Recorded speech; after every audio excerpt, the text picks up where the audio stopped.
Secov-Med está lançando a campanha Cuide-se Bem e a cartilha de prevenção à saúde. Confira agora as dicas dos nossos especialistas. Bem-vindos ao nosso canal do Secov-Med. Meu nome é Caio Matsubara, sou coordenador médico do Secov-Med geral, aqui de Londrina. Hoje a gente vai discutir um pouco sobre algum tema relacionado aos cuidados que a saúde que a gente tem que ter para uma boa saúde. Hoje a gente reuniu alguns profissionais aqui do Secov-Med, vou apresentar cada um deles. Ao meu lado aqui está a doutora Suzana, ela é psiquiatra, a doutora Alessandra, ela é médica do trabalho, e a doutora Cristina, que ela é nutricionista.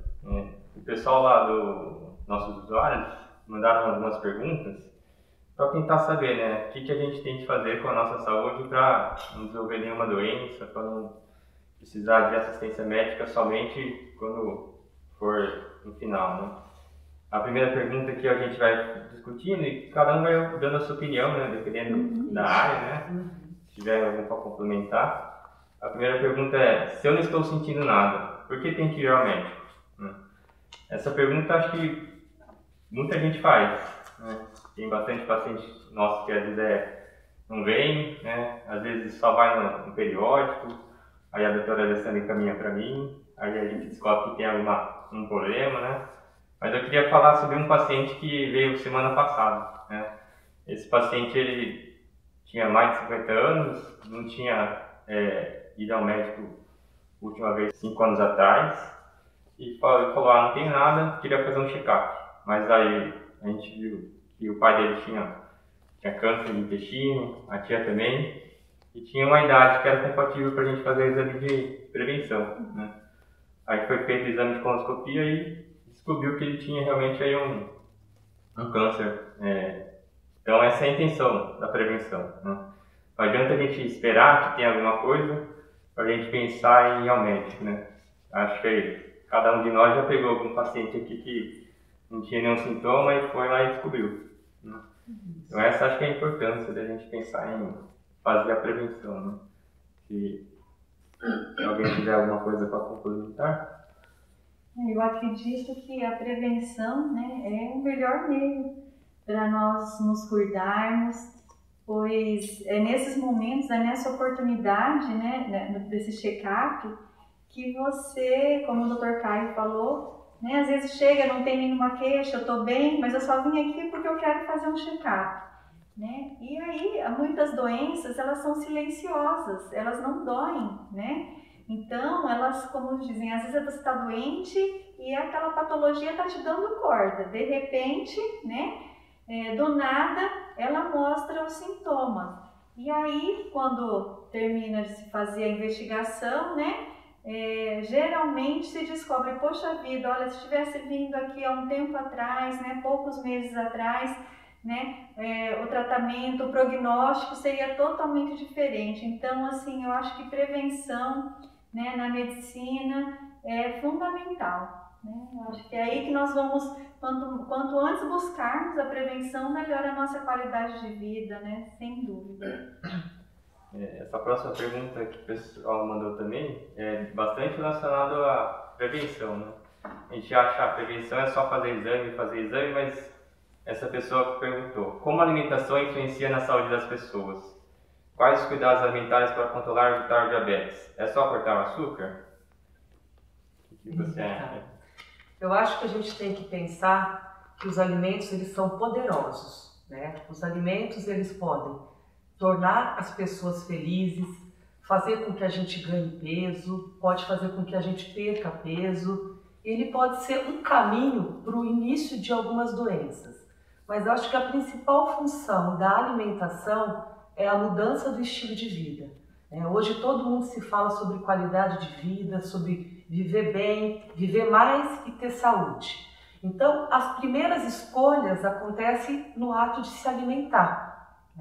A alimentação, ela vai interferir desde a nossa saúde física, na nossa saúde mental, na nossa disposição, no nosso sono, no nosso humor. Então, uma dica bem importante é a gente olhar para o prato, que a gente está se alimentando e perceber se nesse nosso prato existe cores. né? A nossa alimentação tem que ser colorida. As cores dos alimentos, eles vão estar indicando o valor nutricional dele, né? Então, os verdes claros, verdes escuros, alaranjados, vermelhos, os brancos, ou seja, olhar para aquele prato e se perguntar, será que isso que eu estou comendo é a melhor opção que eu tenho para mim? Muitas vezes a gente tem essa resposta, né? Sabe até onde está errando. Então é muito importante a gente ter esse cuidado com aquilo que a gente põe para dentro do nosso corpo. Então, os alimentos, eles têm grande poder na nossa vida, só que a gente tem que usá-los da melhor forma possível. Qual que é a outra pergunta, doutor? E quais cuidados alimentares para evitar o diabetes? Então, o diabetes é uma doença crônica, né? Mas eu acho que antes da gente pensar de evitar, a gente tem que entender que o açúcar, sendo diabético ou não é nada saudável, né? Ele pode ser encontrado muitas vezes em diversos alimentos. Tem os açúcares que estão prontos nos alimentos, que fazem parte da composição nutricional. Ou seja, a fruta tem a frutose, o leite tem a lactose, a batata, a mandioca, o arroz tem os amidos. Todos esses alimentos, eles são transformados em açúcar. Eles são um tipo de açúcar. Esses alimentos, eles só tem que ser controlado a quantidade. Aí nós temos os açúcares adicionados, aqueles que a gente coloca no café, no chá, no suco. Aí aqui entra açúcar cristal, açúcar refinado, açúcar mascavo, açúcar de coco, açúcar light, açúcar demerara, açúcar é tudo açúcar, né? Então esse tipo de açúcar adicionado, a gente tem que ir aos poucos tirando da nossa rotina, né? Porque não é saudável para ninguém, seja diabético ou não. Mas em questão, o diabético, ele não deve utilizar esse açúcar adicionado. Mas a gente tem que tomar também um grande cuidado nos alimentos industrializados. Os alimentos industrializados, no rótulo dele, tem uma questão escrita ingrediente. E muitas vezes ali tem os sinônimos do açúcar, que é a sacarose, a destrose, a maltodestrina, o xarope de milho, ou seja, tudo isso significa açúcar. E muitas vezes a gente consome até alimentos industrializados com paladar salgado podem conter açúcar. Então a gente tem que ter esse olhar e dar a preferência aos alimentos que já contêm, que estão prontos na natureza e já contêm esse açúcar. E só cortar o açúcar? Eu acho que não é nem só o cortar esse açúcar, mas é o que eu tenho que adicionar na minha alimentação. Comer mais alimentos ricos em fibras, ingerir mais alimentos naturais, tomar mais água, praticar atividade física, ou seja, eu não posso pensar só naquilo que eu estou tirando, mas sim naquilo que eu tenho que adicionar, naquilo que eu tenho que melhorar no meu padrão alimentar. O açúcar, é fato, tem que ser retirado, né? Mas a gente tem que incluir alimentos também que vão contribuir para o tratamento, para a perda de peso, né? Então eu acho que é o que eu tenho que melhorar, não só o que eu tenho que evitar. Infelizmente a gente encontra bastante paciente aqui no lado do café do açúcar, né? Acha que pode trocar por demerara. Isso é uma dúvida que eles sempre têm, né? Eu acho que a gente tem que entender que tem alguns alimentos que têm o gosto específico. O café, eu sempre brinco com todos os meus pacientes, que o café é uma bebida amarga. Então, se eu gosto do café com açúcar, não é do café que eu gosto, é do açúcar, é do paladar doce, né? Então, a gente tem que começar a entender que os alimentos têm o seu gosto, tem um gosto particular, tipo, o suco de limão, ele é azedo, então por que eu estou pondo açúcar em um suco que tem o paladar azedo, né? O café é uma bebida amarga, será que não era interessante eu entender que o gosto do café é amargo, né? Porque a gente ou põe sal ou põe açúcar, a gente esquece que a gente também tem o gosto azedo e tem o gosto amargo, e eles se complementam. Essa pergunta próxima, que realmente o pessoal acaba falando para mim, né? Que exames devem ser pedidos no check-up. Muito comum o paciente chegar, doutor, quero pedir tudo, ele pede tudo que tem disponível, mas não é assim que a medicina trabalha, né? Não é só pedir todos os exames sem ter uma história por trás do paciente, né? Sem ter o exame físico. Então, tem alguns exames que a gente faz de rotina, tanto da parte clínica quanto das especialidades, né? Dependendo de cada um. Mas geralmente aí é um hemograma que a gente pede, uma glicemia, lipidograma, às vezes uma função hepática, dependendo do risco do paciente. Ou aí aprofunda, né? Se tiver, igual esse paciente que eu falei que tinha um risco aumentado para câncer, a gente já pediu uma colonoscopia. Então não é um padrão, né? Então tem que ir no médico realmente, aí o médico realmente vai ver a necessidade de quais exames pedir. Agora, tem às vezes o paciente já chega já com o médico com exames, mas tem que passar realmente por consulta. Ou às vezes o paciente faz exame e não volta no médico. Ele olha lá o valor de referência e fala, não preciso voltar porque está tudo normal, né? Mas essa consulta posterior é mais importante até que a primeira consulta, né? Porque não adianta nada só olhar o valor de referência sem ter a interpretação médica. Às vezes a interpretação é de um jeito, às vezes é de outro, dependendo do paciente, né? Então a gente tem que ficar atento para isso, né?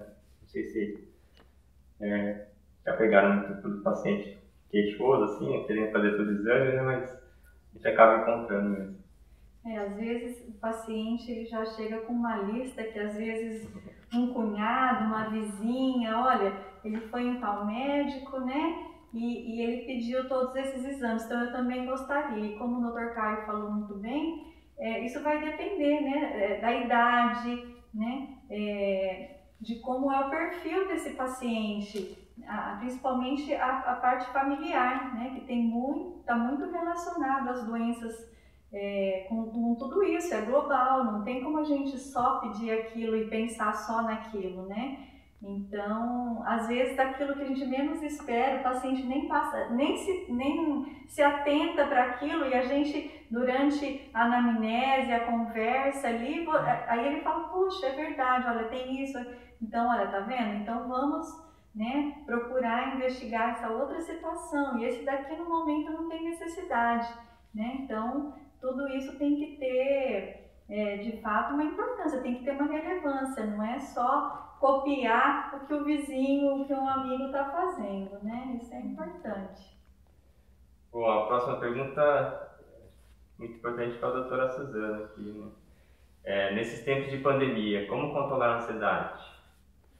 Bom, eu acho que em primeiro lugar que a gente tem que ter claro é que não só em tempos de pandemia, né? Porque a ansiedade ela acontece em todos os momentos da nossa vida, mas claro que nessa pandemia a gente tem percebido que está muito mais intensa e frequente a ansiedade na vida das pessoas, né? Pela questão aí, a conjuntura, o contexto que estamos vivendo, o medo da doença, a questão do isolamento, tudo isso acaba interferindo e acaba propiciando que as pessoas tenham mais frequentemente a ansiedade. E para isso, né, pensando na prevenção, né, eu gostaria de dar então algumas dicas de alguns hábitos que a gente pode ter no nosso dia a dia para que a gente possa lidar melhor com a ansiedade, para que ela então não seja prejudicial na nossa vida. Então, eu acho que a primeira dica que eu tenho para dar é da gente monitorar os nossos pensamentos, né? Para a gente não ficar lutando contra os pensamentos negativos.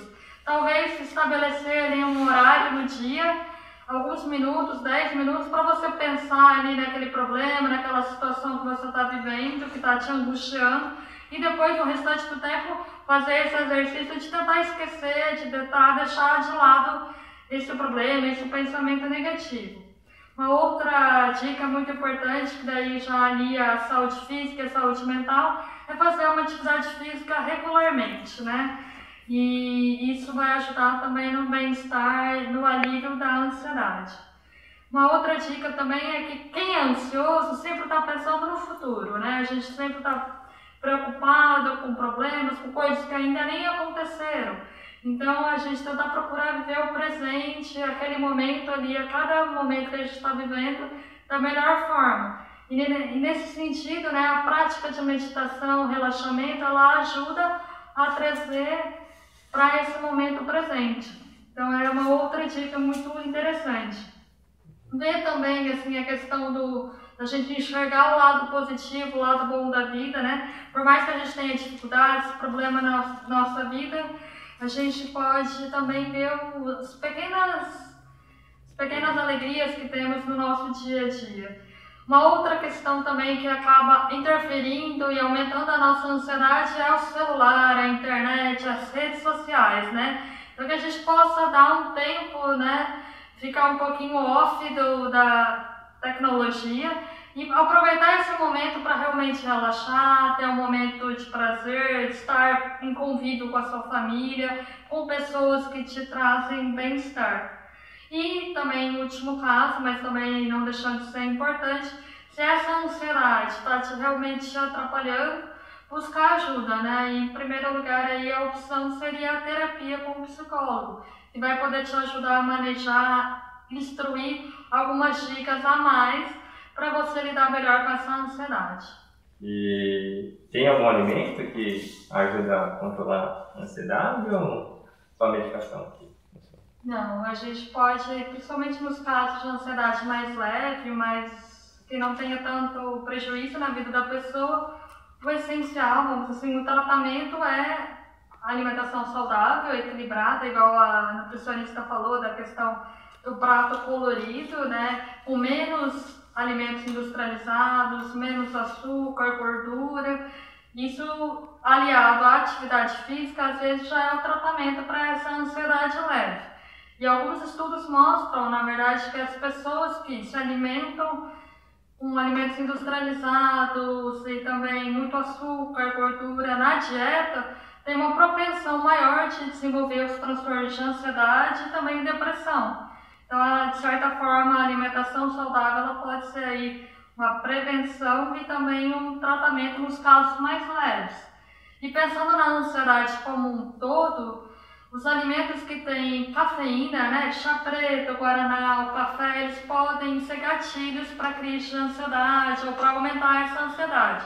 Então, se a pessoa está vivendo ali um período que ela está mais ansiosa, o ideal seria diminuir o consumo desses alimentos ou até mesmo parar por um período para não propiciar o aumento dessa ansiedade. Tenho visto muito nesse processo de ansiedade as pessoas comerem por estarem ansiosas, né? Muitas vezes elas encontram na alimentação, principalmente naquilo que gosta, quem gosta de um doce vai atrás de um doce, quem gosta de um paladar mais salgado vai atrás de algo que dê o quê? Um aconchego, né? Então a gente tem que trabalhar muito essa questão da fome emocional e da fome real, né? Fazer com que o paciente entenda se aquilo que ele está sentindo naquele momento é realmente fome, né? E eu ensino muito para que eles se perguntem o que você está sentindo, dê nome para o seu sentimento.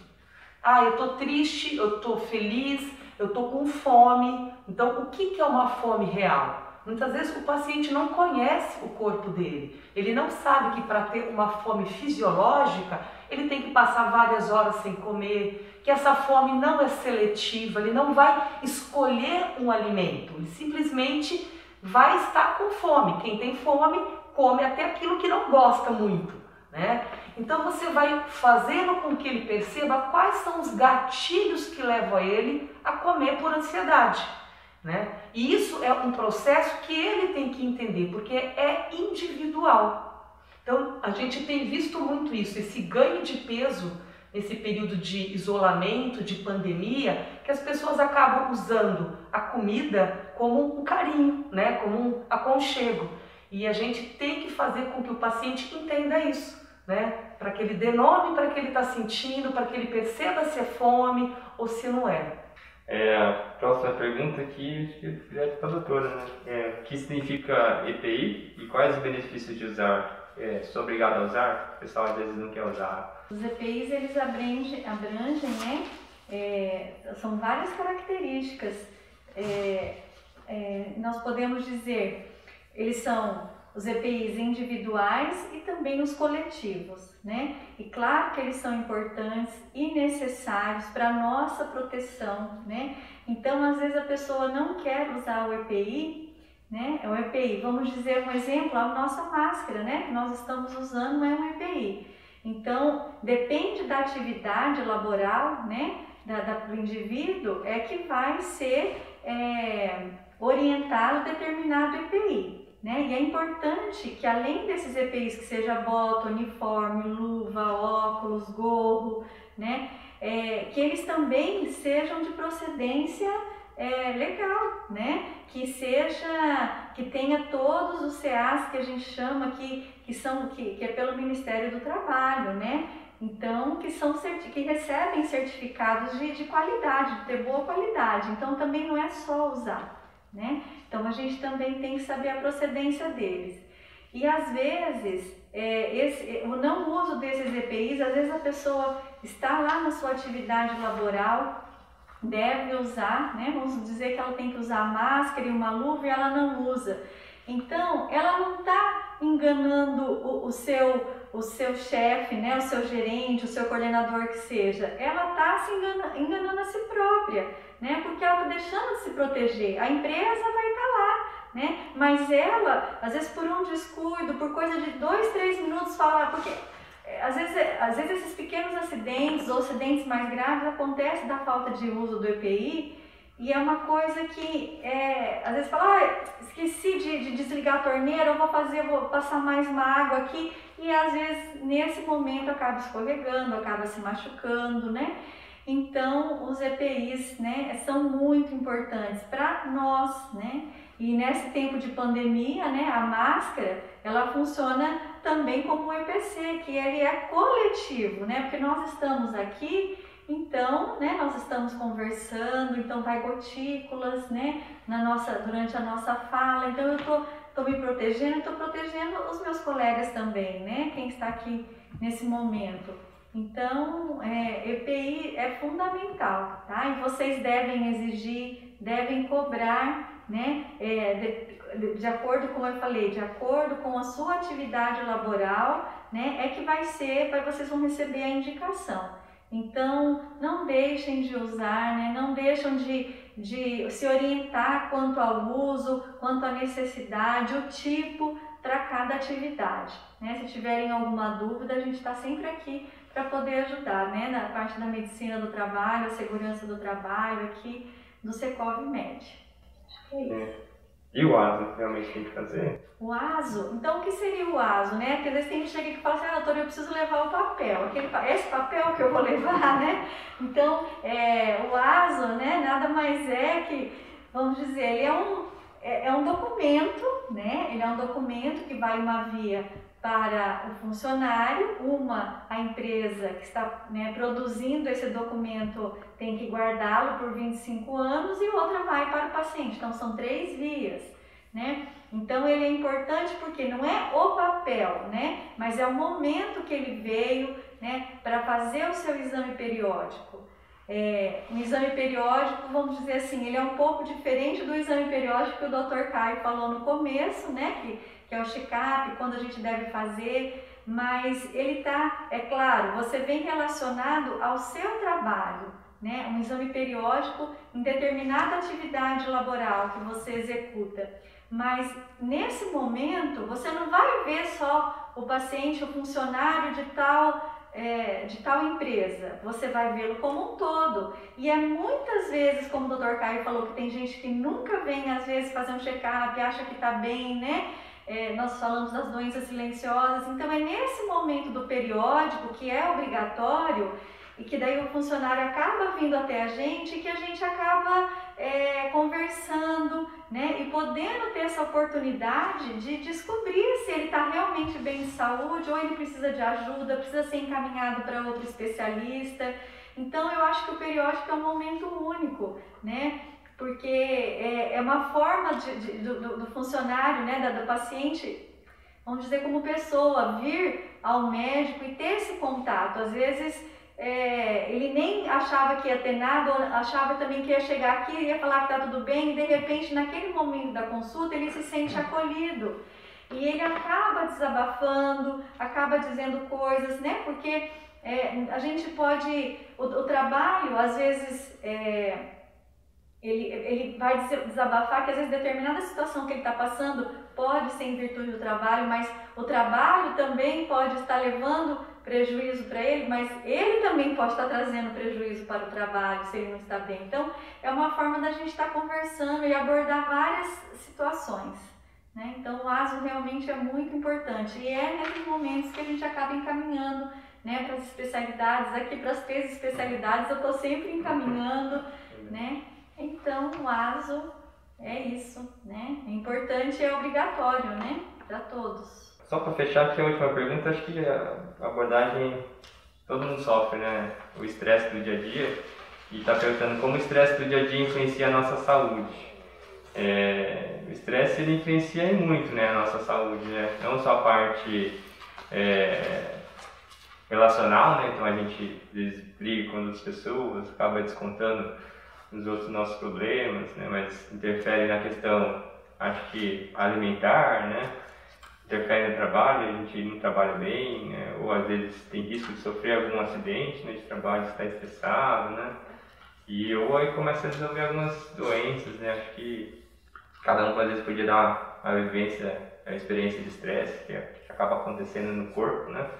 Se puder falar aí a questão da parte psicológica. Bom, acho que o estresse, como o Caio falou, né, ele vai trazer prejuízo em vários aspectos da vida da pessoa, né? Então a saúde física também ela é afetada, né? A pessoa que já tem alguma comorbidade, alguma doença como pressão alta, hipertensão, pode ter picos, né, descontrole dessa pressão, dor muscular, insônia, e algumas pessoas, né, acabam tendo como gatilho esse estresse leva então a desenvolver transtornos de ansiedade, depressão. Então, realmente, saber lidar com esse estresse ou tentar minimizá-lo é muito importante, tanto para a saúde física quanto para a saúde mental. E acho que o pessoal acaba descontando a alimentação também quando está estressado, né? Sim, eu acho que isso afeta até nas nossas escolhas, né? Naquilo que a gente vai comer, e quando a gente está mais ansioso, mais estressado, a gente acaba procurando na comida um conforto, um falso conforto, né?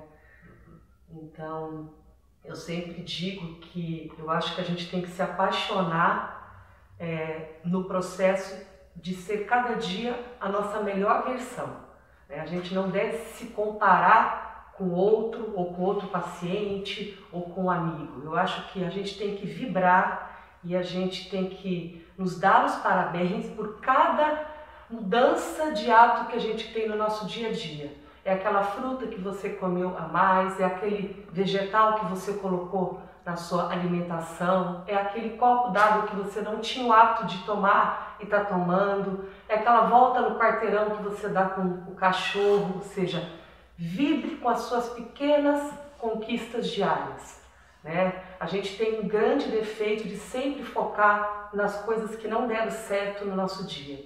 Então, isso é você ser a sua melhor versão. Hoje você tem que ser melhor do que o seu ontem, não do outro, né? Eu acho que é assim, vivendo um dia de cada vez, com as nossas conquistas, com nossa família, o tempo de qualidade. Eu acho que o bem-estar é o que todo mundo quer hoje, né? Então eu acho que se a gente se preocupar com aquilo que depende da gente, a gente já vai estar fazendo o melhor para nós, para o nosso trabalho, para os nossos familiares. Então eu acho que é isso que eu deixo para vocês. Apaixone-se pelo processo, isso é muito bom.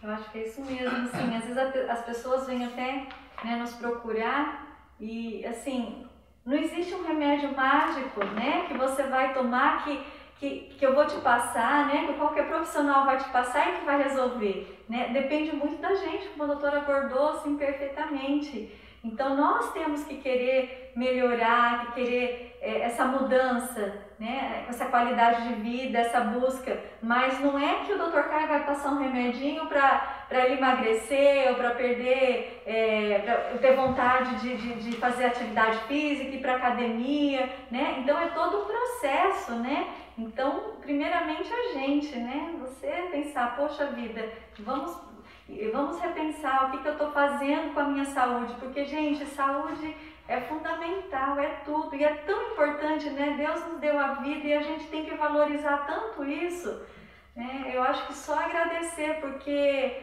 nós que às vezes temos um pouco mais de contato com pessoas doentes, com pessoas hospitalizadas, então nesses momentos tão fragilizados, né, e quantas doenças poderiam ser evitadas, né, não chegar nesse ponto por culpa da gente mesmo, né? A questão de estar falando da alimentação na pandemia, eu acho que 90% das pessoas que eu venho atendendo, então, doutora, a hora que eu vou perguntar o peso, a hora que eu vou pesar, mas é a pandemia. Então, assim, não é a pandemia, né? Então, somos nós mesmos. Então, o que você quer para a sua vida? Eu acho que o primeiro, né, o que você quer, onde você quer chegar, como a doutora falou no começo, mais qualidade de vida, a gente está vivendo mais, mas nós tem que viver com saúde, né? Então, tudo que nós estamos abordando aqui, essa prevenção, né, esse bate-papo em relação à ansiedade, né, cuidar do corpo, cuidar da alma, né, do psicológico, tudo assim, são pecinhas que a gente tem que estar juntando, né, para que a gente consiga de fato. Não tem um remedinho mágico, não. São etapas, né, que a gente tem que fazer de coração, se apaixonar por isso mesmo, pela tua vida, por você, né? Eu acho que isso é o mais importante. O estresse realmente acho que aumentou 100%, né? E a gente vê isso no dia a dia, mas a gente está disposto aqui, como profissionais do Cicobi Med, a receber vocês aí caso tenha necessidade, se o estresse ainda está muito alto, se as nossas dicas ainda tem dúvida em relação às nossas dicas, o que pode fazer, pode vir aqui conosco, conversar, que a gente está de portas abertas aí para conversar com vocês. As próximas programações de atividades a gente vai informar no nosso canal e informar todos, né? E fique de olho, se quiser compartilhe, curta e se inscreva no canal.